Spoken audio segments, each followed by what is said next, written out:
തിരുവനന്തപുരം കോർപ്പറേഷനിൽ തന്നെ വലിയ രീതിയിലുള്ള മികച്ച വിജയം തന്നെയാണ് NDA മുന്നണി നേടിയിരിക്കുന്നത്.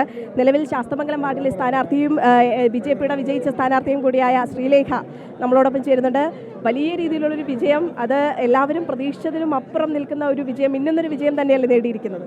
അതെ, വളരെ ശാസ്തമംഗലത്ത് ഇതുവരെ ലഭിച്ചിട്ടില്ലാത്ത ഒരു ഭൂരിപക്ഷത്തിലാണ് ഞാൻ ജയിച്ചു വന്നത്. എല്ലാവരോടും നന്ദി. എൻ്റെ കൂടെ ആത്മാർത്ഥമായിട്ട് പ്രവർത്തിച്ച എല്ലാ BJP പ്രവർത്തകർക്കും വളരെ നന്ദി.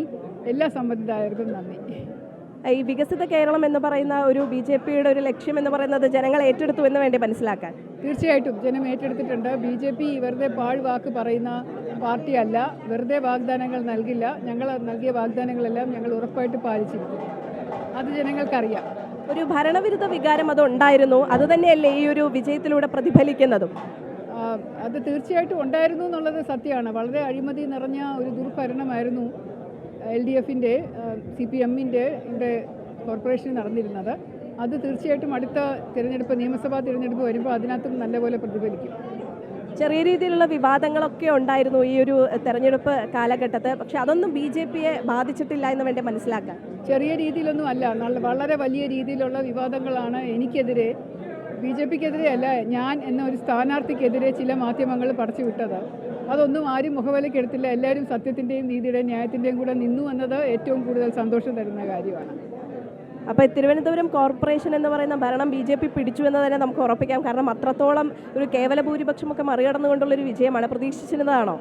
തീർച്ചയായിട്ടും പ്രതീക്ഷിച്ചിരുന്നു. ആദ്യം മുതൽ ഞാൻ പറഞ്ഞിരുന്ന കാര്യമാണ്, എൻ്റെ വിജയവും BJPയുടെ കോർപ്പറേഷൻ ഭരണം BJP പിടിച്ചെടുക്കും എന്നുള്ളതും ഞാൻ ആദ്യം തൊട്ട് പറഞ്ഞിരുന്ന കാര്യമാണ്. ഞങ്ങൾ എല്ലാവരും വിശ്വസിച്ചിരുന്ന കാര്യമാണ്. ഈ വാഗ്ദാനങ്ങളൊക്കെ തന്നെ പാലിച്ചു തുടങ്ങാനുള്ളൊരു സമയമായി. അപ്പോൾ എല്ലാ വാഗ്ദാനങ്ങളും അതുപോലെ തന്നെ പാലിക്കുമെന്നുള്ളൊരു വിശ്വാസമുണ്ടോ ഇപ്പോഴും? സത്യപ്രതിജ്ഞ ചെയ്ത് അധികാരത്തിൽ വരുന്ന ആ ഒരു നിമിഷം മുതൽ അഴിമതി രഹിത ഭരണം ഉണ്ടാകും എന്നുള്ളതിന് ഉറപ്പ്. മറ്റ് വാഗ്ദാനങ്ങൾ പാലിക്കാൻ സമയമെടുക്കും. അതിന് ഫണ്ട് വേണം, അതിനുള്ള പ്ലാനിങ് വേണം. പക്ഷേ എന്തായാലും 6 മാസം, 1 വർഷത്തിനകം എല്ലാ വാഗ്ദാനങ്ങളും ജനങ്ങൾ അറിയും.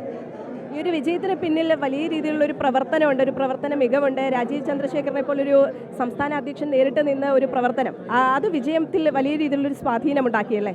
അതാണ് ഇതിൻ്റെ ആണിക്കല്ലെന്ന് പറയുന്നത്. അതാണ് അദ്ദേഹം 3-4 മാസങ്ങൾക്ക് മുമ്പ് തൊട്ട് തന്നെ തുടങ്ങി പ്രവർത്തനം. അദ്ദേഹം ഇവിടെ തിരുവനന്തപുരത്ത് വന്ന് സെറ്റിൽ ചെയ്ത് കേരളം മൊത്തം ഓടി നടന്ന ഓരോ സ്ഥാനാർത്ഥിക്കും വേണ്ട പ്രചോദനവും വേണ്ട പ്രചാരണവും നൽകി. ഇതുപോലെ ഒരു പാർട്ടി അധ്യക്ഷൻ നിന്നിട്ടില്ല. നിങ്ങൾ ഏത് പാർട്ടി എടുത്ത് നോക്കുക, BJP പാർട്ടിയുടെ മാത്രം അധ്യക്ഷനാണ് ഓരോ സ്ഥാനാർത്ഥിക്കും വേണ്ടി പ്രചാരണ രംഗത്ത് മുൻപന്തിയിലുണ്ടായിരുന്നത്. ഇതൊരു വലിയ കാര്യമാണ്. അദ്ദേഹം വളരെ കഷ്ടപ്പെട്ടാണ് പ്രവർത്തിച്ചിട്ടുള്ളത്. ഈ വിജയം എന്ന് പറയുന്നത് അദ്ദേഹത്തിനാണ് ശരിക്കും അർഹതപ്പെട്ടത്.